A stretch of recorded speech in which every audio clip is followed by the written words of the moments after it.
Assalamualaikum warahmatullahi wabarakatuh, dan salam sejahtera bagi kita semua.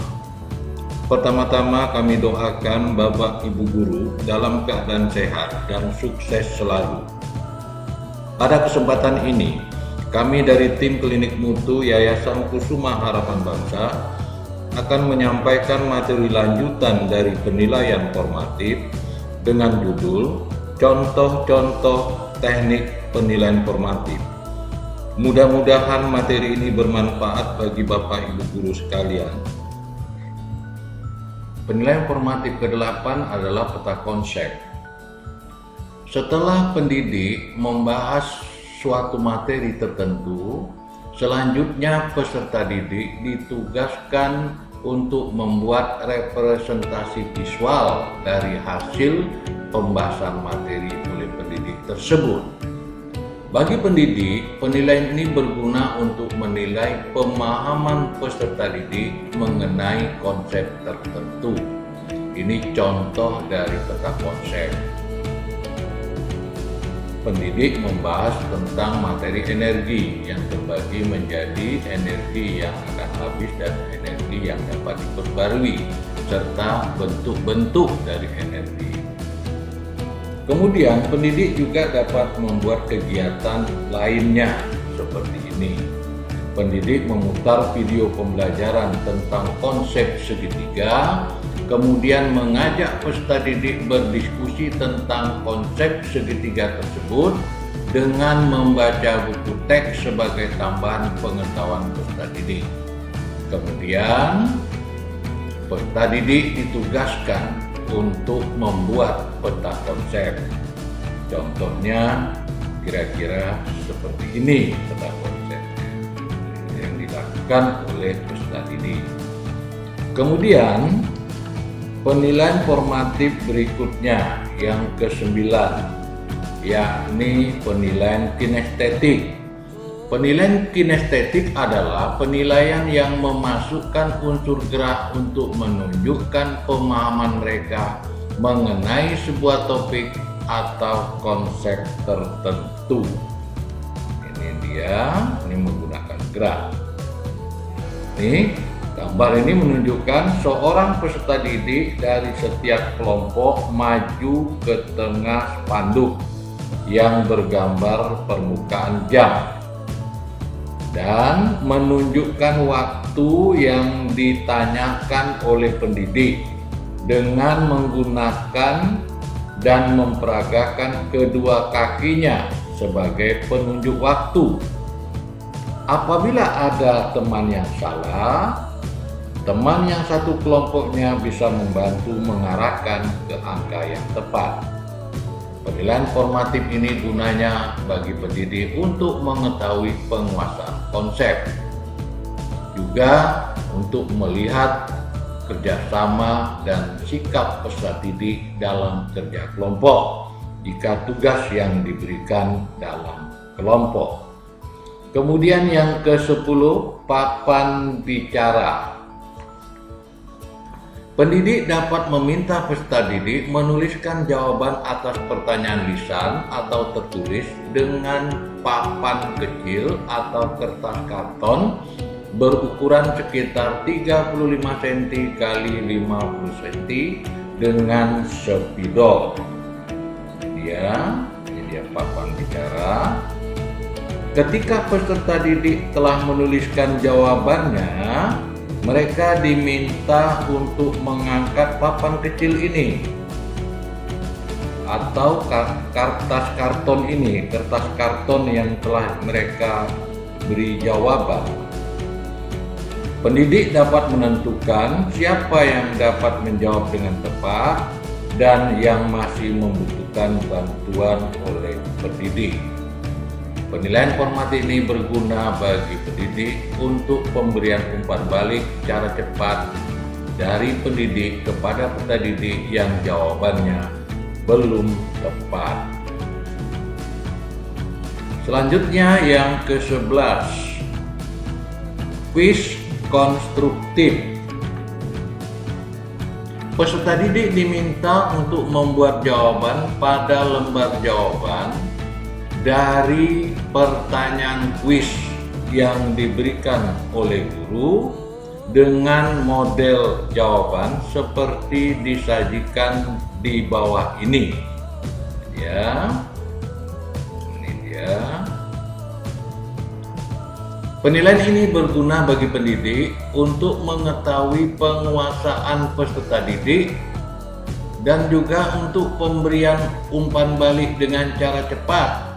Juga bagi peserta didik dapat menilai dirinya dengan cepat. Setelah peserta didik selesai menuliskan jawaban mereka, pendidik meminta peserta didik menyerahkan lembar jawaban bagian kiri dan peserta didik pada lembar jawaban bagian kanan. Selanjutnya, pendidik mengajak peserta didik bersama-sama memeriksa jawaban tersebut.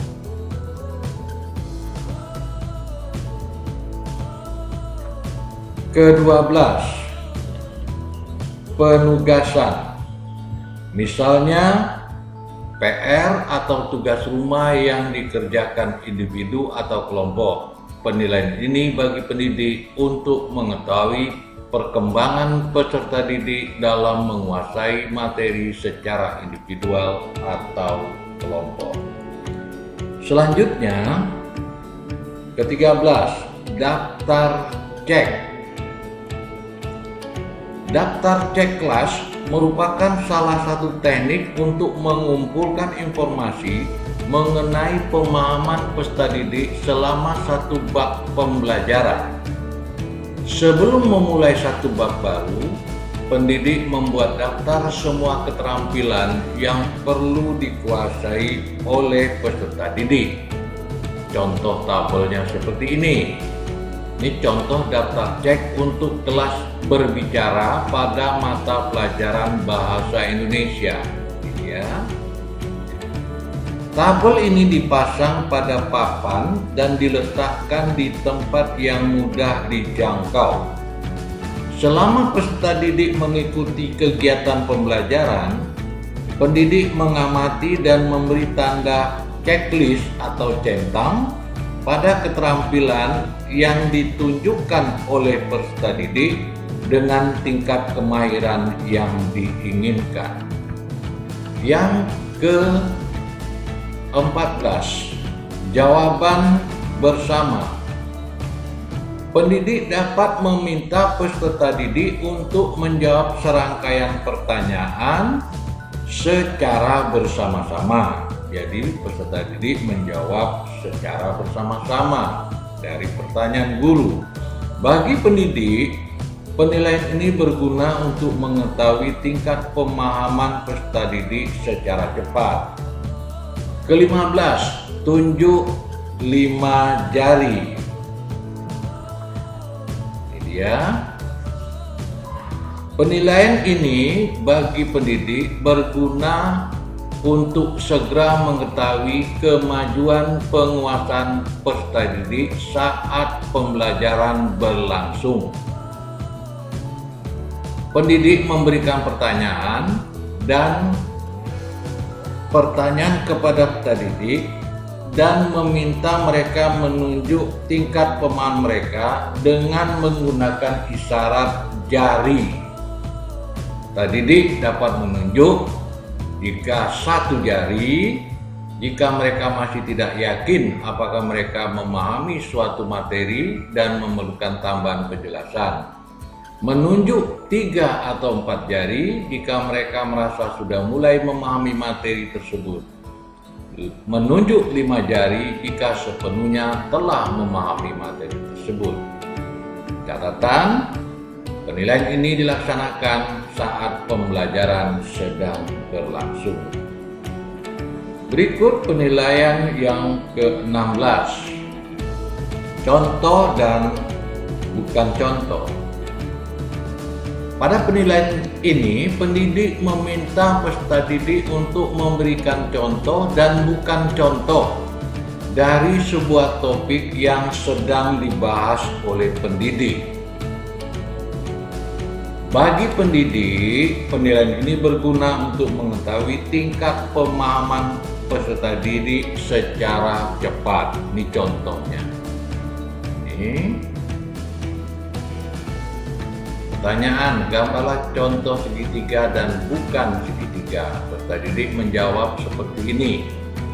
Ini dianggapnya segitiga dan ini bukan segitiga. Pendidik melanjutkan pertanyaan, sebutkan beda segitiga dan bukan segitiga.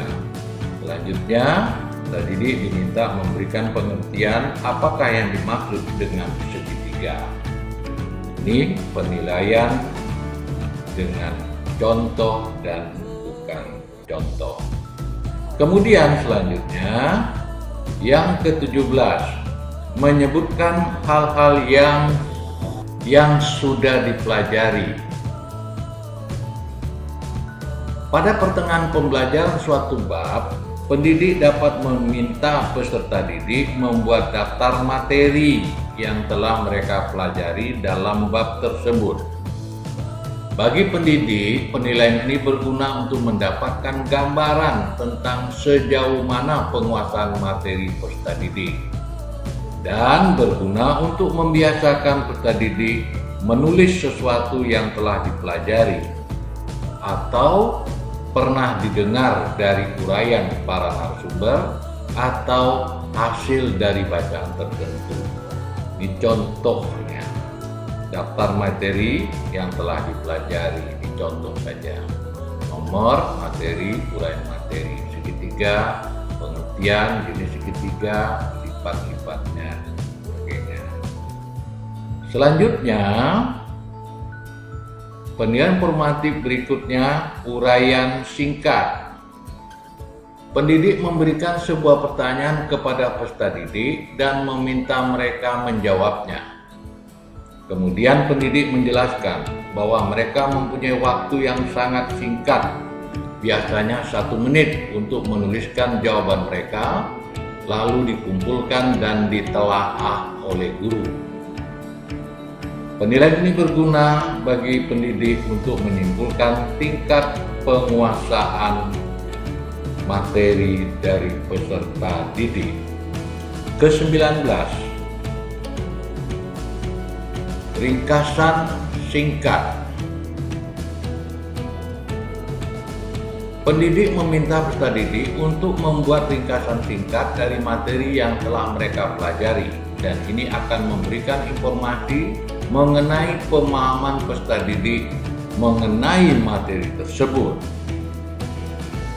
Kedalaman ringkasan-ringkasan yang dibuat peserta didik akan menunjukkan tingkat pemahaman mereka mengenai materi tersebut dan memberikan arah untuk rencana pembelajaran selanjutnya.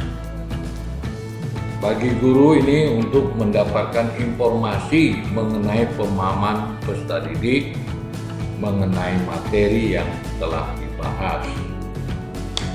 Selanjutnya yang ke-20, pertanyaan dengan jawaban terbuka. Pendidik memberi pertanyaan yang tidak bisa dijawab hanya dengan ya atau tidak, atau jawaban satu kata lainnya. Ini seperti ini. Ini jawaban tertutup. Berapakah hasil dari 4 kali 3? 12. Sedangkan jawaban terbukanya, pertanyaannya pertanyaan terbuka, jawabannya jawaban terbuka. Berapa banyak perkalian dari 12? 1 kali 12, 2 kali 6, 3 kali 4, dan seterusnya. Mengapa 3 kali 4 sama dengan 12? Ini pertanyaannya terbuka, dengan jawabannya juga terbuka. Mengapa manusia perlu gerak? Ini juga pertanyaan terbuka dengan jawaban terbuka. Bagi pendidik berguna untuk menentukan perkembangan capaian belajar peserta didik. Yang ke-21, kartu jawaban. Pendidik memberikan sebuah pertanyaan dan meminta peserta didik untuk menjawab dengan mengangkat kartu jawaban mereka. Kartu jawaban yang paling umum adalah pertanyaan dengan jawaban ya atau tidak. Peserta didik diberi dua macam kartu jawaban, satu kartu dengan kata ya dan lainnya dengan kata tidak. Seperti ini, ya, tidak. Bagi pendidik, penilaian ini berguna untuk menilai pemahaman materi peserta didik secara menyeluruh. Kemudian yang ke-22, penilaian formatif contoh memecahkan masalah. Pendidik menunjukkan sebuah masalah kepada peserta didik secara individu atau kelompok dan meminta mereka memecahkannya. Peserta didik dapat menyatakan jawaban atau solusi terhadap masalah secara lisan atau tertulis seperti berikut ini. Contoh masalah pada mata pelajaran IPS. Ini gambar 1, ini gambar 2. Sesuai dengan perkembangan teknologi transportasi, jenis transportasi manakah gambar 1 atau 2 yang diminati masyarakat perkotaan? Beri alasan dengan ringkas. Bagi pendidik, penilaian ini berguna untuk mengetahui tingkat penguasaan materi peserta didik. Yang terakhir, pertanyaan-pertanyaan yang dibuat oleh peserta didik. Peserta didik diminta untuk membuat pertanyaan dan menuliskan kemungkinan jawabannya. Kemudian pendidik menggunakan pertanyaan pemulai sebagai pembuka diskusi kelas, atau mintalah peserta didik bertukar lembar pertanyaan yang mereka buat. Peserta didik kemudian menjawab pertanyaan-pertanyaan tersebut dan mengembalikannya kepada peserta didik pembuat pertanyaan yang dinilai. Ini dia, peserta didik sedang memberikan pertanyaan kepada peserta lainnya, kemudian dinilai oleh peserta didik lainnya. Peserta didik dapat saling menilai jawaban temannya. Bagi pendidik, penilaian ini berguna untuk mendapatkan gambaran sejauh mana peserta didik menguasai sebuah materi atau topik tertentu.